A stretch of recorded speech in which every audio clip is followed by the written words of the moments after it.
All right. Well, hello, everyone. Welcome to Wisdom Wednesday. My name is Robin Finney, your Oracle, Intuitive, and Authenticity Guide. I come live to you on Wednesdays to tune in and pull a message for all of us, for the collective. And if you've been following me for the past couple months, I've been inviting guests to come and join me. And so today I'm so excited to have my dear friend, Eileen Mello, and she is an astrologer, which I'm very excited about to have just here and talk to us. And so today I'm going to have Eileen introduce herself in a moment, but today we're going to dive in a little deeper on astrology. And because I think so many of us, we get locked into these mainstream pop culture memes around, like, I'm a Sagittarius, so it's like I'm always perceived as being like very flighty and all over the place, and which I am, but there's like, it kind of takes it and like puts us all in a box. So it's way more in depth than that. And so Eileen is going to share more about that with us today. And then we're going to tune into the I Ching for today's wisdom. And if you'll remember, a couple months back, I pulled from the I Ching and talked a little bit about that. So we will tune in and see what guidance is for all of us, for the collective, for right now, and for the new moon in Libra today. So Eileen, tell us about you. And whatever Thanks for having me today. Hello, everyone. I hope your day has started off on a good note. I am a second generation evolutionary astrologer. I was trained by my mother. My mom started studying astrology when I was, 11, 12 years old. So it's been the second language that I've been learning and picking up throughout my life. And I started formally studying about 8 years ago.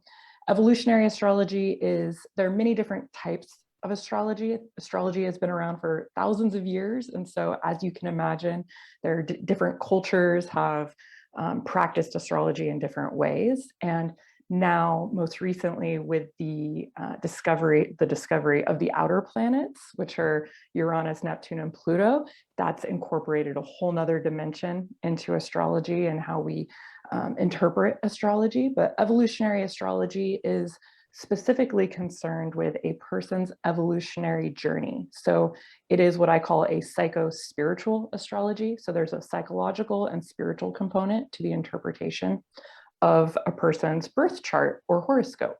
So that's the type of astrology that I practice. I'm specifically looking at evolutionary cycles and your soul's journey in this lifetime. Yeah, and I love, like, we've known each other now for like most of the year, probably, or maybe for, I don't know. And I've just learned so much more. And I'm very versed in human design. And then I understand with like the I Ching is the hexagrams, and human design kind of takes a combination of like astrology, hexagrams, your birth chart, and all of that. And so the more I learn about astrology, and the more, like, when you tell me like, well, Robin, your moon is in Scorpio, so that makes sense, where you have this like darker thoughts or sides to you, then it just starts to click sometimes.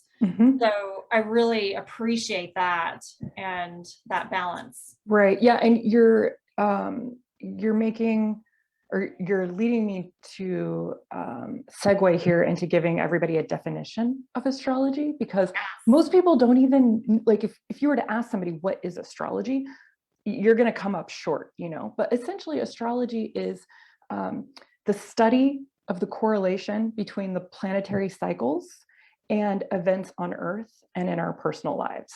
So an astrologer is looking at what's happening in the heavens astronomically, what is happening with the planets, and through, as I said before, thousands of years of empirical data with what we call the personal planets. So it's Mercury, Venus, Mars, Jupiter, Saturn. These are the planets that we've had the most contact with. And then, of course, the sun and the moon, right? We're looking at how those planetary cycles coincide with daily life. And nobody can explain it. I can't explain it. There's no science to explain why these correlations exist or how it works. We just know that it does. And anybody who studies astrology for an extended period of time will see this as well. And that's why I say it's empirical, meaning if you observe over a a good length of time, you're going to see the same patterns emerging over and over again. So an astrologer is actually interpreting these planetary cycles. And from the evolutionary perspective, as I was saying, I'm an evolutionary astrologer. I'm looking at the archetypes of the astrology. So Carl Jung, a psychologist, I mean, archetypes has been a word that I think Socrates and Plato actually were talking about archetypes back in the day, but in the modern evolution of this term is from Jung. It's the collective unconscious.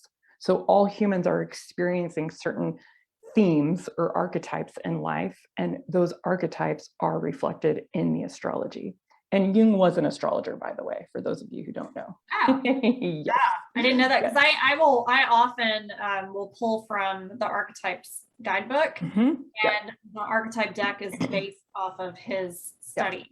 Yes. And so I find a lot of times that even in my oracle class that I teach, we'll often like talk about the moon cycles and have different spreads to go around along with the new moon, the full moon, the waning, the waxing, and different energies. And so the archetypes will come up a lot of times, and then they just align, and it's always just like, oh, that's so cool. Yes. That's what I find so fascinating about astrology is I can't explain how it works. I just know that it does. And every time it's more amazing than the last time.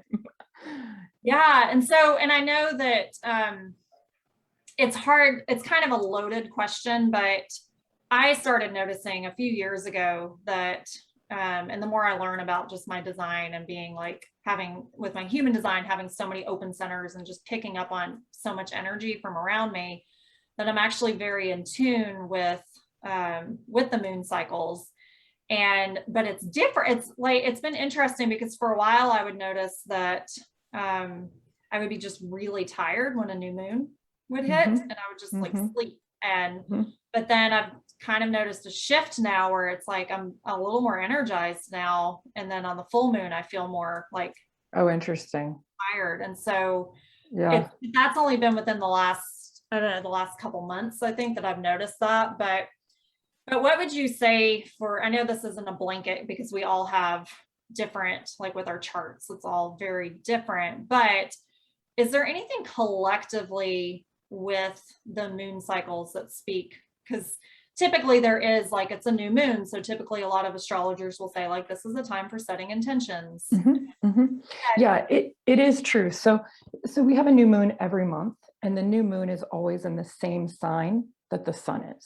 Okay, so this month the sun is in the sign of Libra. It's passing through that constellation, and we have the new moon in Libra as well. And the Libran archetypes are, Libra is about relationships and love, peace and harmony, these types of themes. Okay, and again, I'm generalizing here.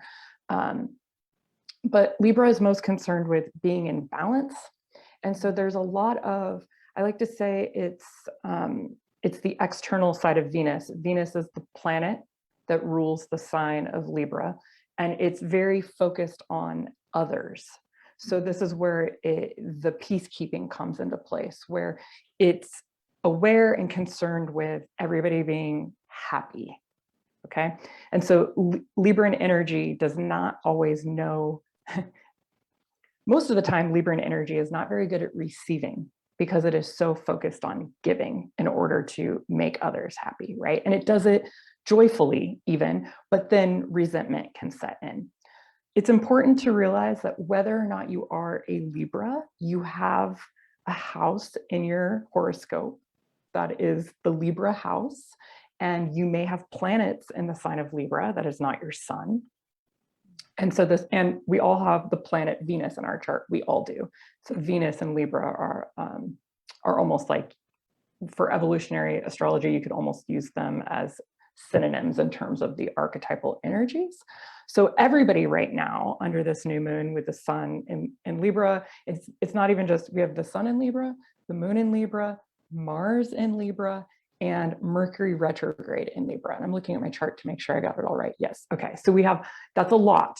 Okay. For those of you who don't know, that's a lot of Libran energy. So the focus is on relationships And so I sent out this email last week, right, Robin, saying like under Mercury retrogrades, we can feel the need to reach out to people we haven't talked to in a long time, or be on the receiving end of people reaching out to us. And that frequently is old lovers, right? And yes, it's happening to a lot of us. Even like my cousin said that she had hired her like high school boyfriend to do electrical work on their house. Like just, so this is how it can play out in these like very random ways. But with this Libran energy, there is a need to kind of, it wants to reconcile and resolve anything that isn't harmonious. So any challenges from the last cycle of time that we want to see, oh, what's the word? Help me out, Robin. It's like wherever there is discord in our lives, we're going to feel a stronger urge to resolve it right now with this Libra energy. Yeah. And I'm curious. So we have a question. Allison, hi, Allison. She asks, so she has a Libra moon. So she's asking does that mean that it's even more powerful right now since we're entering? Yeah, I would say so. You have a lot, like anybody who has Libra planets, all of these 4 planets that I just mentioned, the sun, the moon, Mars, and Mercury, they're going to be traveling over your Libra planets. And so anytime that happens, we call it making contact with, it emphasizes that energy in your own chart. And it is happening within a specific house of your horoscope. There are 12 houses of a horoscope. And so each house represents a different sector of your life. And so wherever the new moon is falling, and that's why you would want to schedule a consultation with an astrologer like me, if you want to know like, hey, how's the new moon affecting me, or the full moon, or even any other planetary transit that we're having, right? Because the moon moves really quickly, but Saturn, for example, moves really slowly. So Saturn's going to hang out in a certain location of your horoscope for years, whereas the moon, so I think it was Allison, right, who asked this question. So Allison, like this new moon is going over your Libra planets 2.5 days, super fast. And then the moon's going to be in a new sign, right? So whereas like the sun in Libra is going to be hanging out in that house of your horoscope for almost a month, depending on what, there's more technicalities to it, but generally speaking. Yeah. Did I answer that question? Yeah. Okay, good. And I would just speak to that too. Like if you're sitting here and you're like watching and you're like, okay, this is really cool. And it's very in-depth, more than I realized it was. I really recommend that you reach out to Eileen and schedule a consultation with her, because she will pull your and do a really in-depth look at just how everything impacts you. And it's like I said, it's made such a big difference for me in doing that. So right now it's perfect time to do that. So yeah, and Robin has good fortune because we've become fast friends, and so now you have an astrologer at your fingertips. Great. That's so great. It's been so helpful. Yeah, so I want to keep in the context of Wisdom Wednesday and where we are. And so I tuned in beforehand.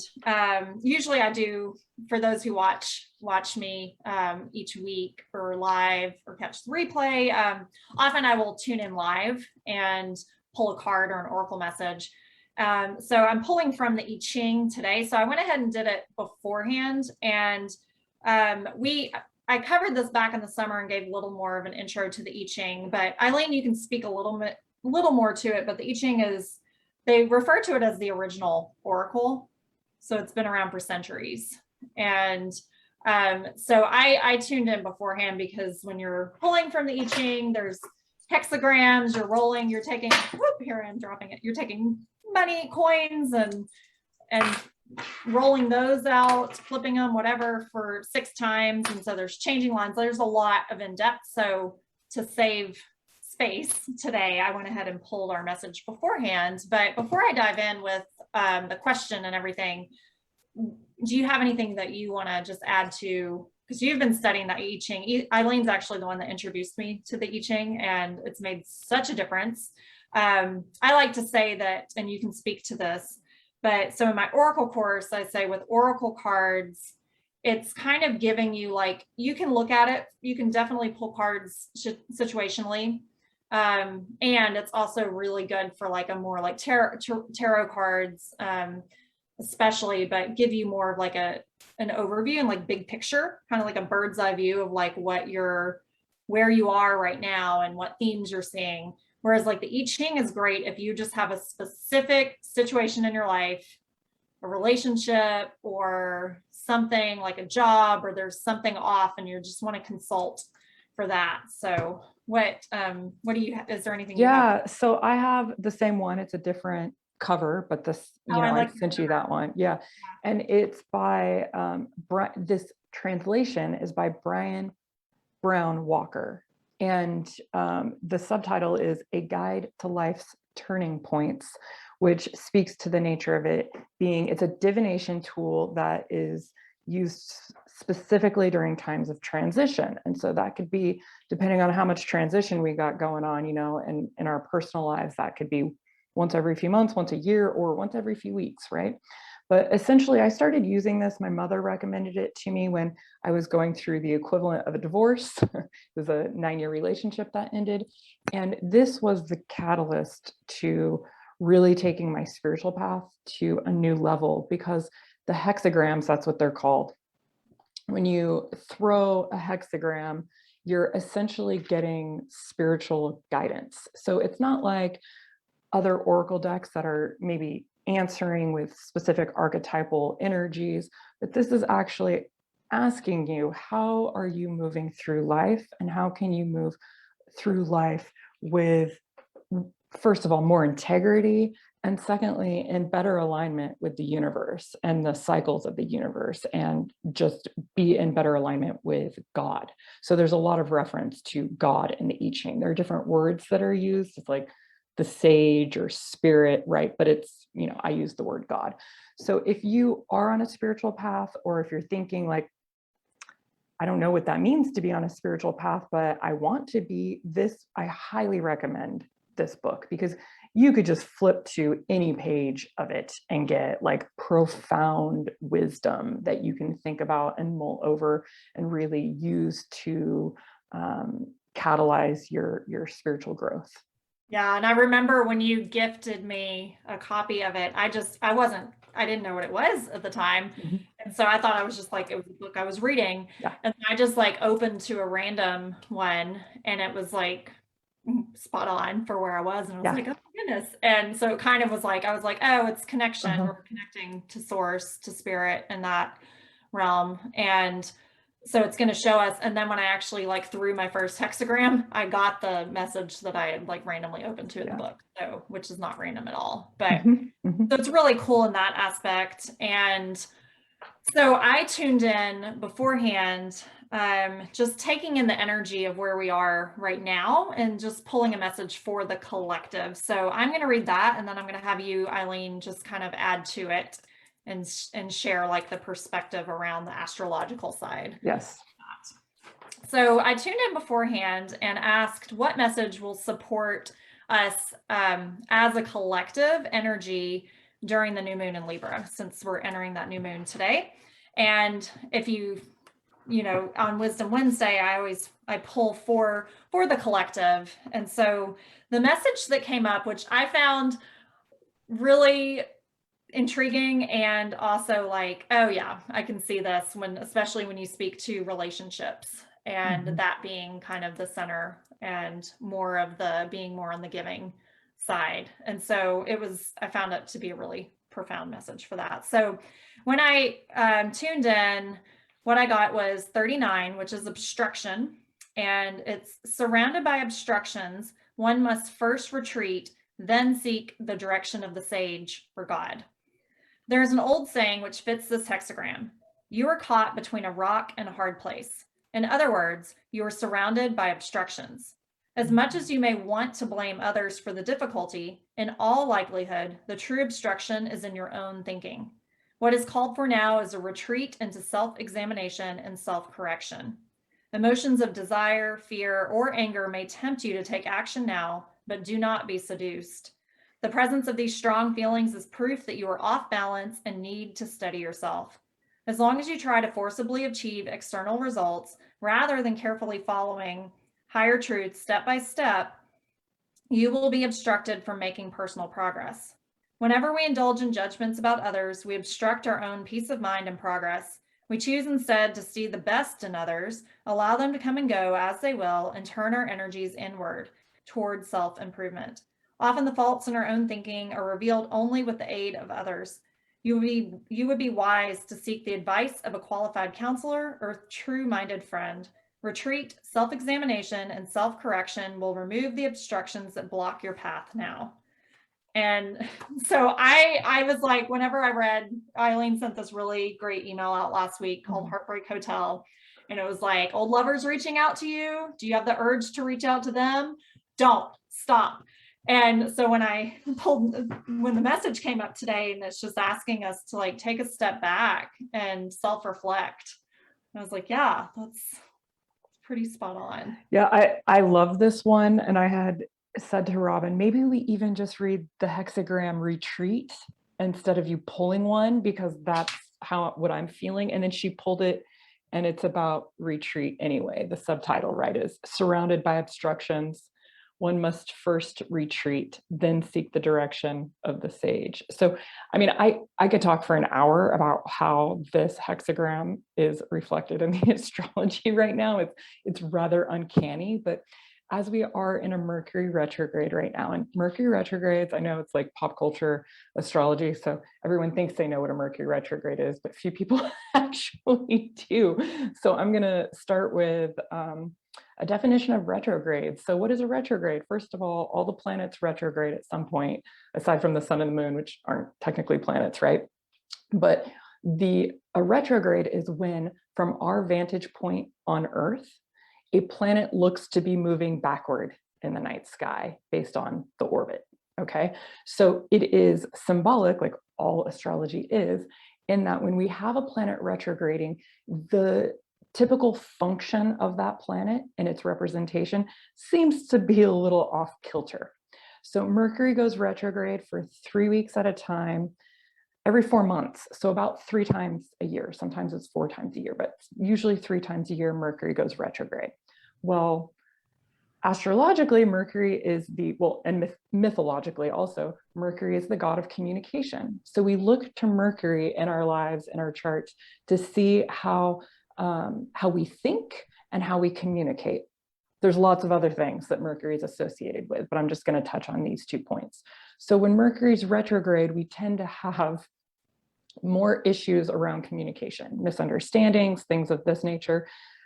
Mercury is also our local community and electronics and transportation, short distance transportation like trains and cars. So that's why a lot of people will, especially now with computerized cars like the Prius, a lot of people will go out to their Prius, and I hear lots of that during Mercury retrograde. But all of that is to say that things go a little haywire during this time.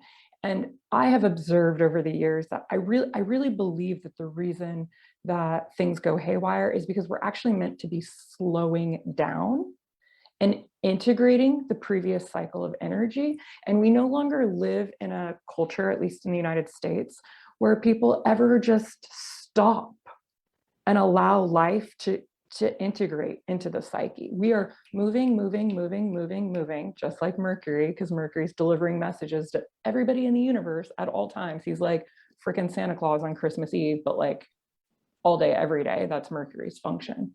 And it's very overstimulating.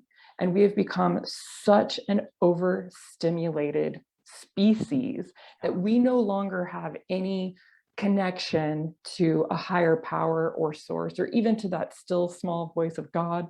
Most of us can't access it anymore. We can't hear it over the din that's just continuous. So during a Mercury retrograde, it is better to stop and reflect. Like my mom likes to say all the RE words. So re-energize, reflect, whatever RE word, redo, right? Like all of these words are perfect for Mercury retrograde. But in terms of this I Ching specifically, what it's asking us for is to not take action based on our emotional states, right? Emotions of desire, fear, or anger may tempt you to take action now, but do not be seduced. And we're all in our electronics all the time, which is Mercury. And it's so easy to just fire off that text to somebody, right? Like it's so easy. You get hijacked by your emotion. You think you're in the right. You send that message. And what do our electronic communications do to help us or to hinder us, you know, in our lives and in our interpersonal relationships? Because again, this is a Libra new moon. Mercury's in Libra. So it's how are we communicating in our relationships with others? And how are we communicating what we need to others? Because Libra is about receiving. And my guess is that most of us, especially women, we don't even know what we want. We don't know how to receive because the lens is always focused externally. Okay. And this is true for anybody who's experienced trauma in early life too. The adaptation for a significant number of people who have experienced early childhood trauma is to focus on how to keep other people happy so that they don't experience more trauma. And so women especially, we don't know what we need and want. So under this cycle of energy, this new moon, and with Mercury in retrograde until Mercury goes direct October 18th, it's a really good time to reflect, like the I Ching is saying, seek the direction of the sage, and you act when you feel the inner impulse to act, not when your mind tells you to act, not when your anxiety tells you to act, right? This is why meditation practice is so important. Yeah. Yeah. And it's, I was just in Colorado for 2 weeks and I ended my time there with a silent meditation, retreat, which was phenomenal. But even before that, the 2 weeks, I was so disconnected because I was just allowing myself time to be in nature. And so I'm like, oh, it's actually really nice right now. And Hannah had commented she's going on a retreat this week. And so she was like, oh, perfect timing. And I want to say, like, how many of you on Monday, how many times did you check your phone to see if Facebook, Instagram, WhatsApp, Messenger were up and running? Because it was crashed all day long. And I think they also refer to Mercury retrograde as the cosmic trickster. And so it was also kind of like that reminder for us, like, hey, slow down. Like, we're on our devices, like, too much, and take that space to really retreat and get to know yourself. Yeah. And that way, and I like what you said about, like, with the impulse, like not acting from your mind, but acting when you've like grounded in yourself and you're taking that action from within inside of you. Yeah. So if some kind of practical advice for this Mercury retrograde is, if you are in a situation, any kind of challenging situation that you would like to resolve, right? How we communicate ourselves, like to bring more conscious attention and awareness to whether or not you are in your own personal integrity and how you're communicating. Because with Mars and Libra right now, two things can happen. Mars is fiery, dynamic energy. It's also the planet that represents anger and rage and conflict, generally war, etc. So with Mars and Libra, we can either have a softening of that anger so that we can communicate more effectively, or it can be that there's more conflict in the interpersonal field, right? Because Mars is there, and Mars makes progress by doing. It's very self-oriented, and it just wants to take action. So it's quick moving and it's instinctual. It doesn't think about things very often. So it bringing more conscious attention and awareness to where there might be challenge or trouble in life right now for you, and is taking action really going to be in the best benefit? And I don't mean like ignoring situations. That's not what I'm suggesting. Or even like Robin and I have had conversations like this, where sometimes you have someone who comes to you and they need something from you, or there is a conflict that needs to be resolved, and you are not in a space to resolve that conflict. And in fact, if you are pressured to respond to that person in that moment, you might do more damage than if you wait, like the I Ching is saying, right? And we should, Robin, maybe like take a photo or something of this hexagram and post it so people can read it and meditate on it. Yeah, people can see it. But yeah. yeah, that'll be useful. But where I'm going with this is that I lost my train of thought. What was I saying?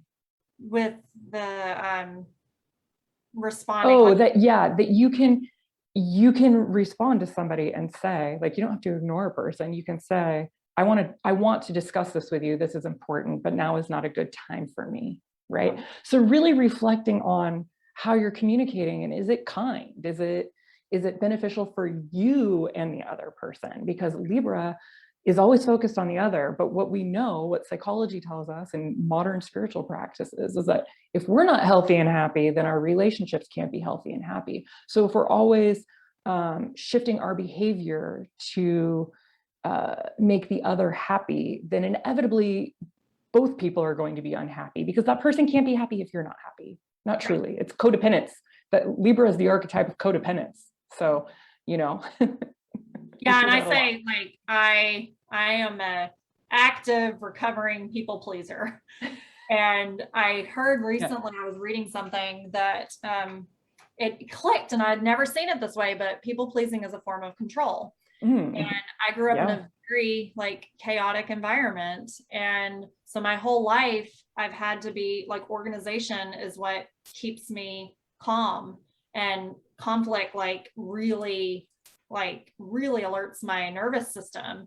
And so for my whole life, most of my life, I've been like appeasing other people to keep calm so that things wouldn't blow up. But really it's like I would just continue to build it up in me, and then it just gets trapped. Yeah.